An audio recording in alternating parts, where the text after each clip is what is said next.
we have Manoj on call. Manoj, we have Rainak on call. Rainak, Manoj will be a technical panel, will be going to the discussion. Okay. We'll be in brief discussion on the technologies that we have worked on with the AWS area. The complete discussion will be run on by Rainak. Rainak, you can start up with the interview or take the snapshot today. Oh, okay. Yeah. So, am I audible? Yes. Yeah. So, I have been working for TCS for the last 5.5 years, and in that, I'm actually working for the same client that was like the JD Williams, which is the UK based retail account we are having. And in that, what I am actually supposed to have, like we have like the developing the functionalities for our client, and also like unit testing, bug fixing, and all. And for my technical stats, what I can say about, I am actually a backend Java developer. And in that, what we are using Spring Boot microservices. Yeah, AWS we are using for that. Means we are using AWS DynamoDB for DB purpose. Also, like we are using AWS Kinesis for posting the data basically from Airflow. So those are the things have been I know about. And also like we are using some bit of Kafka, and also like having knowledge about the Git for versioning we are using, and also like Docker containers also using for building and testing purpose. For JUnit purpose we are using like means for unit testing we are using JUnit, and with Mockito framework we are using.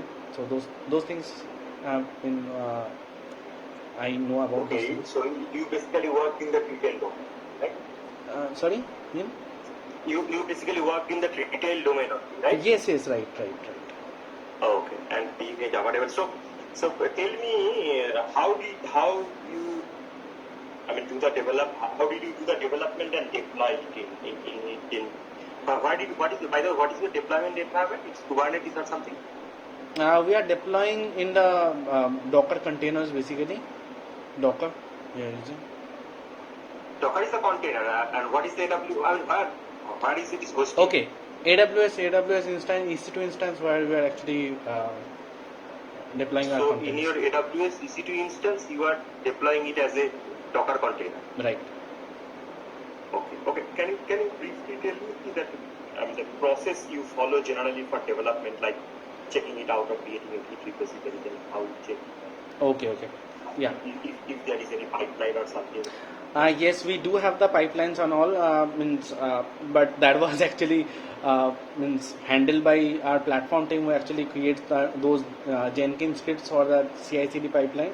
We just actually post our code into our branch, where in the repository basically where the CI/CD pipeline is connected, and it just actually posts that data into Docker Hub, where we can actually have like Docker pools and all to get those images which are actually there. And in that we have like one Docker Compose file is present. Docker file? For creating a Docker container, somebody needs to write a Docker file. So yes. You or somebody else? No. That is completely done by the platform team. We just using like the Dockers to get it containerized.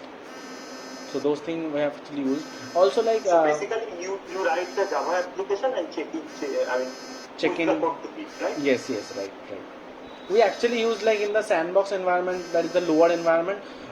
We actually have like the local Docker Compose file, Docker Compose file we have, where actually we just post our jar files, and in the Docker Compose file we actually have like all the things are written that where should actually it will actually search for the jar, and then we have like several commands are there. Sorry, like Docker Compose build, those type of things are there. We actually build and create one image and run those image in that are you familiar with the Docker different Docker commands? Actually familiar with some of the I actually familiar with like Docker ps-a, which actually can get you all the image information, where it is means it's healthy or not, or it's something like what is the endpoint that is exposed to, and what is the endpoint that is running. So those type of thing we can actually have like with the Docker ps minus a. Also have like Docker compose stop. Let's say with the image name that we can actually stop those, and Docker compose up minus d is there, and also Docker pull. Docker pull is also there. Docker compose logs are there. So those type of commands that I've been Okay. From AWS point of view, you know the DynamoDB service of it, right? AWS point of view, I know about the DynamoDB and as well as the Kinesis. Okay. So for DynamoDB, can you tell me what are the constraints? I mean, what are the cons for using DynamoDB? And what are the difficulties? DynamoDB mainly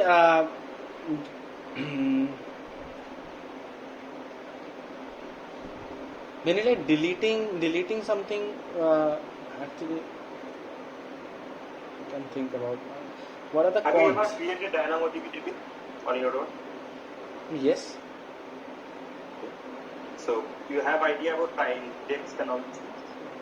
Yeah, means we actually give like, yeah, it means you are talking about that GSI, what you are creating, global Index.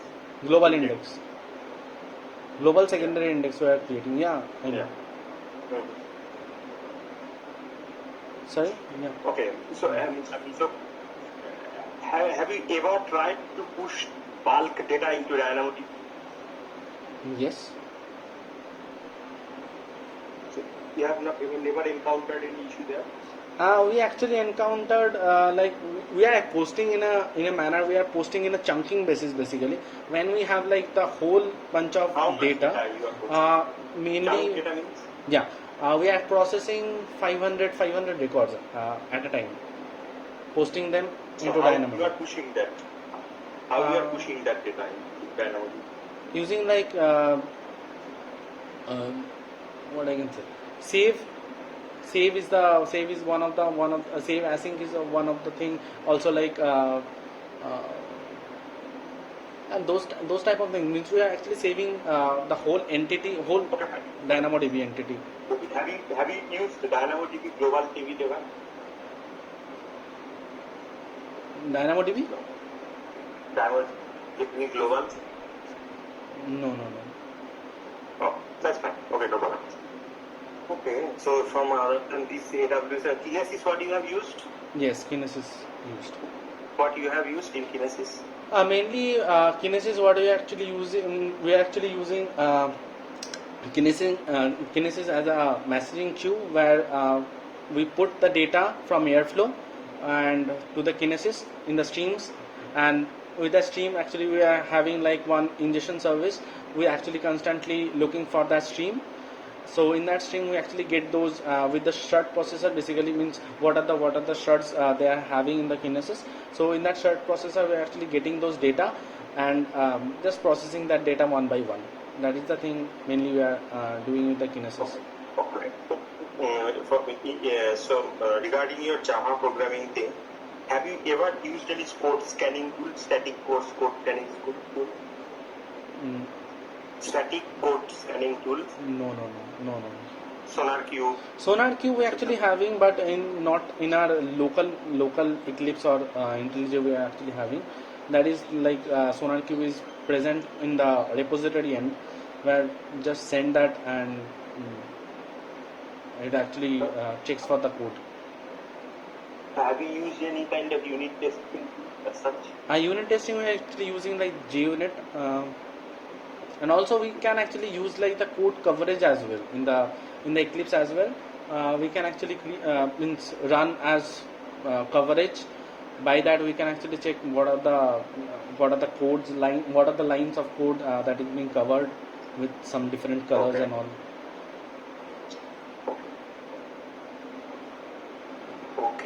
Okay. So inside the program, input programs, have you ever called any API for us? I mean, functionally what you develop? Yeah, functionally, okay. One example I can actually give you. Let's say means we have like one price upload service. Okay, price upload service. What it actually do? It will actually uploads one CSV file and from the service end, what we are doing, we are actually reading that file, and means it is like the CSV file. So we are reading one by one line, and then we are just splitting them with the comma. Then we are processing them in the service. So we have like one endpoint that is present, that is like the post endpoint. What we have in that post endpoint, we are actually receiving as a multi-part file, and in that multi-part file, what I have told you, like we just simply process that file with simply in splitting them into data and creating them several DTO objects, and then we are processing them in the service, and then we are saving them.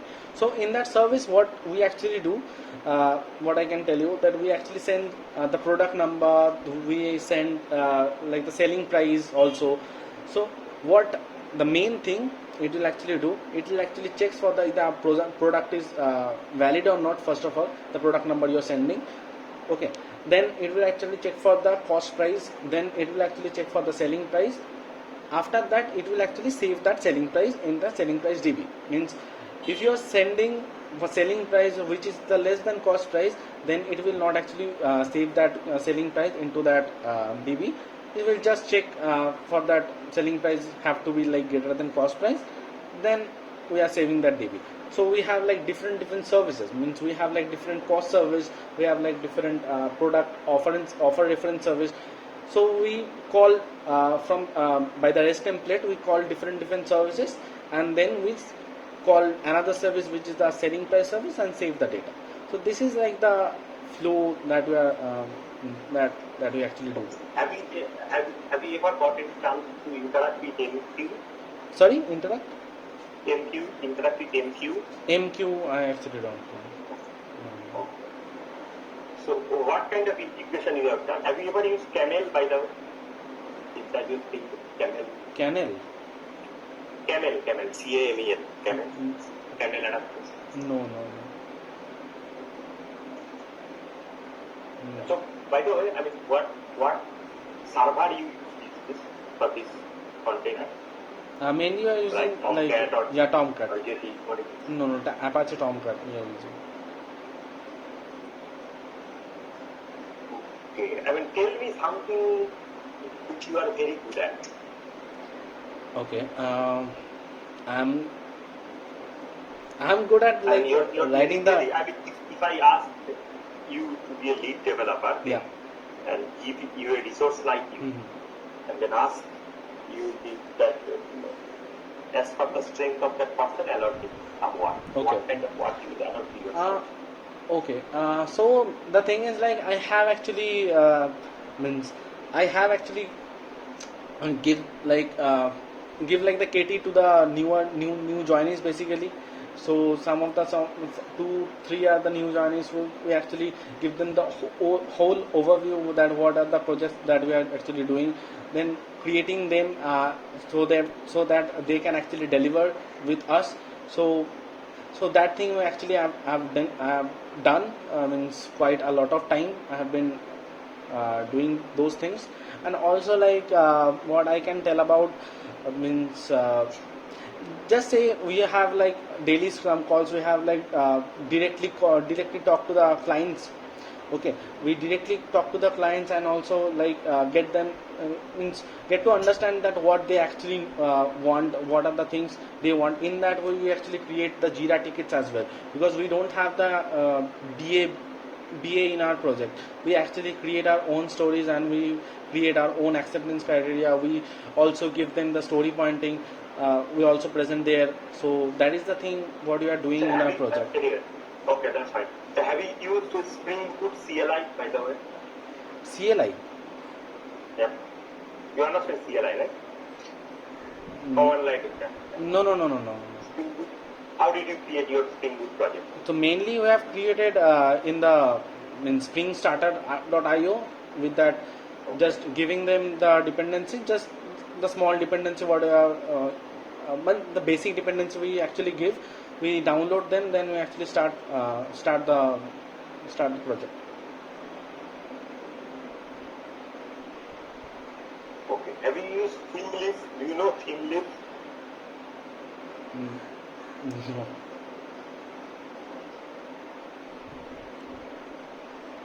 if I ask you to rate yourself as a Java Spring Boot developer, how much do you rate out of 5?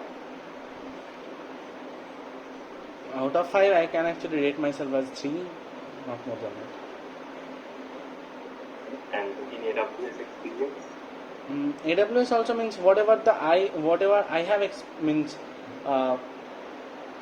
I have actually worked at, I can rate myself like 3 to 4. Means I have actually means I have only know about those AWS DynamoDB and AWS Kinesis thing, because I have been worked on since like 2.5 years now, but only those Nothing things, beyond that. nothing Okay. actually beyond that. Okay. Have you used any kind of SQL? I mean, are the relational database? Relational database we're actually using like the Postgres, but that is like the very much small Okay, part can of a you thing. tell me what is the difference? I mean, what is the benefit of using NoSQL over SQL or vice versa? Yes, NoSQL. Basically, the thing is like whenever we have to use like any RDBMS, we need to have like the structure predefined. Means already the table has been created with all the attributes that we are actually saving them. But in NoSQL, that is not the thing, because we don't have like the previously created structure was there. Just we are creating one documents with some just two things are required basically. One is the hash key and one is the range key. So those two things that you are passing, and you are creating one document. Whatever the attributes you are passing, they are actually saving for that document. So that is the basic things, basic advantage of And it NoSQL. does, yeah.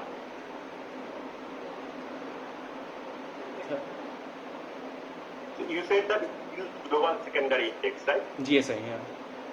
Yeah. What is that? GSI is basically we are creating as like, let's say you have created one hash key and a range key, but you don't want to uh, and you have to like what I can tell about no, let's say you want to search with some another another criterias, means what I can tell. Okay, that's fine. Uh-huh. Have you used the request mapping or REST controller type annotations in Spring Boot? Yes. What is that? Yeah. REST controller is basically, it actually suggests you that where the dispatcher servlet is actually points to, and request mapping is the thing that is the that means you have put one request mapping. We generally put request mapping with the service name basically. Let's say if it's having like the product service, we are having like in the request mapping product hyphen service, so that it can actually identify that which service it is gonna call, in which REST controller it will gonna call. So whenever the request actually comes in, it will actually comes in from the dispatcher servlet, which is the front controller.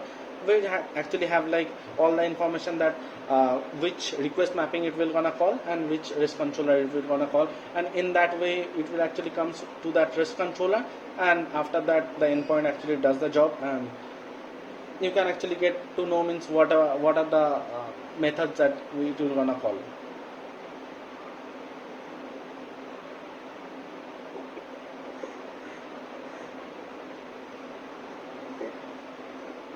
So you use Git, you said. So tell me some of the commands you generally. Some of the commands in Git commands. Git commands. Yeah. Okay, mainly I have actually not used any command line to using the Git. Okay. We are mainly using like in the from the Eclipse as well. Just we are actually cloning them with the SSH with the SSH or HTTPS. Just a moment. I think with the HTTPS we are actually creating means cloning them as in the Git clone repository, and then we are actually pushing them, or let's say push to origin, or we can have like fetch from origin, pull. So those things mainly we have used from the Eclipse only, not Okay. with the command. No command. No Yeah. command. That's fine.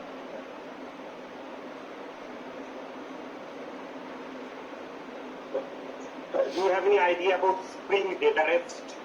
Data rest? Yeah. No.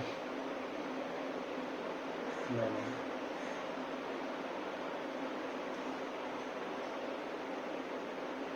I mean, what framework you have used for logging? Login basically, actually, we don't have such kind of login features generally in our application. In the product side, we actually don't have the login feature, but we do have like the Spring Security, where we actually pass the username and password. We actually have like different user management services there, where we actually pass the username and password and checks for the username and password is there in the DB or not. In that way, we actually create the JWT token and send that JWT token as a response, and that JWT token we are actually passing to the different services. Means Oh. But that is for the authentication purpose, you are saying. yes. And I am saying, have you ever used Log4j, that kind of something? Okay, log. I'm really sorry. We actually create our own logging library. Um, so Okay. yeah. Okay. Okay. Do you have any idea for JavaScript? Not exactly. I'm been into like only the backend development. The Node.js? No.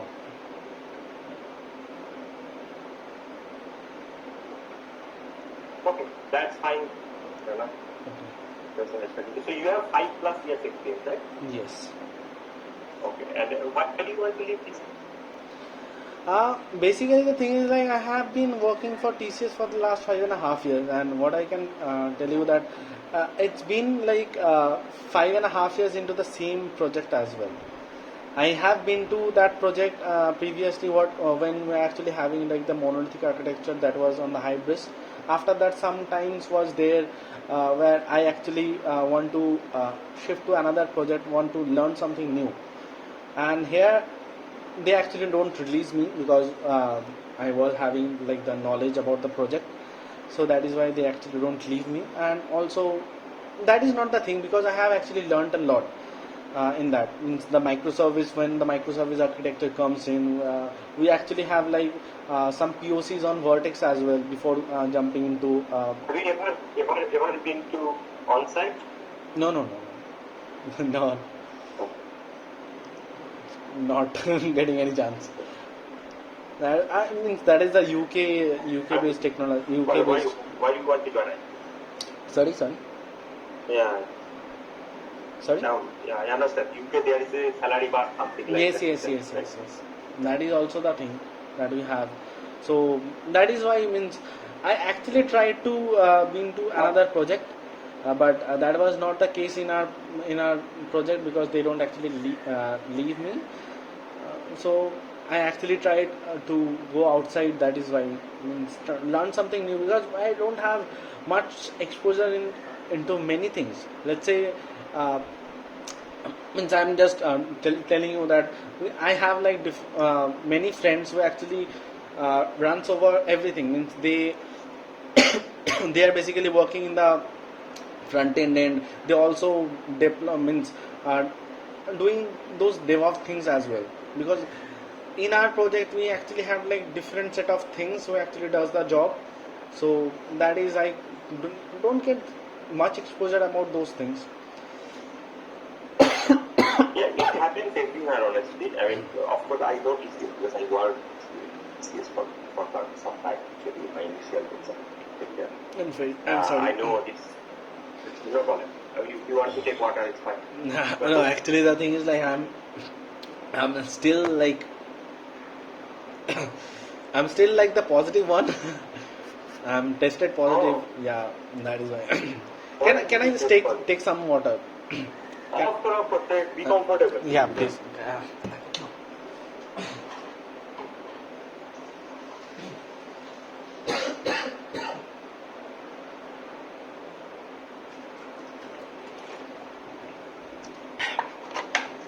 Yeah, sorry for that. No problem. Take your time. Yeah, Until you're free. I mean, when did you get positive? Just 1 week back. Okay, now is it less symptomatic or No, was it's severe? actually less symptomatic. Just I'm having like means at the first I was having like 2 days of fever. After that the fever is completely gone, and right now just having like no smell and taste. That is the thing. Other than that everything Do is you fine. stay with your family, not stay? No, I'm Or staying with my family only. I'm isolated they are in my rest own of the room. people? No, Oh, they are not affected. They are not affected. Hopefully. that's good. Take care, man. Yeah, thank Yeah, you. I know this problem with TCS actually, but I don't know whether it's related to this interview or not. But yet, there's a different thing. But one thing in senior industry, I can tell you, Okay. do things on your own. Actually, why I'm saying, because sometimes it happens. There are a lot of boundaries set by the client also. So companies cannot go beyond that actually. Like they have said, you have to work in a kind of VDI environment. So how can you install your things? But so far, since I work in only two companies in business and IBM, so I know a little bit of difference of course. IBM gives a lot of flexibility. I mean, it's a laptop. Well, worked from the very first day actually. Now, Okay. all companies give, which I know. But in the, I can tell you, last 10 years back, I started working with IBM. They gave me laptop to that part of it. So I used to install anything. And I learned a lot of things. Actually, in my project also, cloud was on digital, so I did the certificate. I learned on my own. And I'm telling you, there are a lot of things. It is quite easy to learn nowadays. I think your company gives today all these things. You can check there. And you use those things with your personal laptop. Always have a personal machine. And now there are plenty of open source code available. So whatever you want to do, you can do on your own actually. And broaden your I would say your visibility towards technology. Try to think from end to end, like from front end to back end. I mean, kind of a T-shaped skill actually. I mean, you know everything, but maybe you are slow in back end development. Because otherwise it happens, you will never have the complete idea of it. Right. If you want to go in your technical path, like being an architect or something in future, or maybe a technical lead you can talk or SME, then at least you have to have an idea about all the things actually. So learn those things. You work in Java, you work in Spring Boot, that's a good thing to start with. A lot of people have done for that scope also, I know. So it is a good platform. You have the idea about Docker and all this. So just broaden up your skill and create one AWS account. It is free almost for learners. So you will get a lot of things free. Even if it actually costs you something, if you write to them, they will pay you. Yes. You need it for learning. So it is easy. Just focus on that. If you get selected in IBM, I don't know for which project you will get into probably. But there will be similar situation may occur on IBM also that you are not being given entire environment to that. But still, compared to other companies, Indian companies specifically, I would definitely say IBM is more liberal one. There are a lot of tools, much more advanced. We have our own cloud itself. So you can create container, orchestration platform like Kubernetes and anything. OpenShift is also a license now. IBM procured Red Hat. So these are another best Kubernetes platform nowadays actually. Okay. So you can play with those. Of course, there will be a big platform. But from the other opportunities point of view, on-site and all these things, I don't know how much it will be guaranteed because it depends on the project. And It actually. I hope you guys know. Yeah, I know. Because I can work the multinational way actually. But from learning point of view, or from my experience, I would say, if I had put IBM TCS 5, then I would put in learning parameter, I would put IBM 8. So that is the difference actually. From learning point of view, if you are really open-minded, that I will see first grade, I will Yes. then IBM gives you a lot of opportunities actually. So that is a good thing. But anyway, never lose hope and take care of yourself. Yeah, thank you. If you are healthy, you can do anything. Thank you, You sir. have just started career. Of course, in secondary. Yeah. Okay. Thank you. Have a nice day. Yeah, you too. It was nice talking to you. Take care. You too. Yeah, take care, you too. Bye.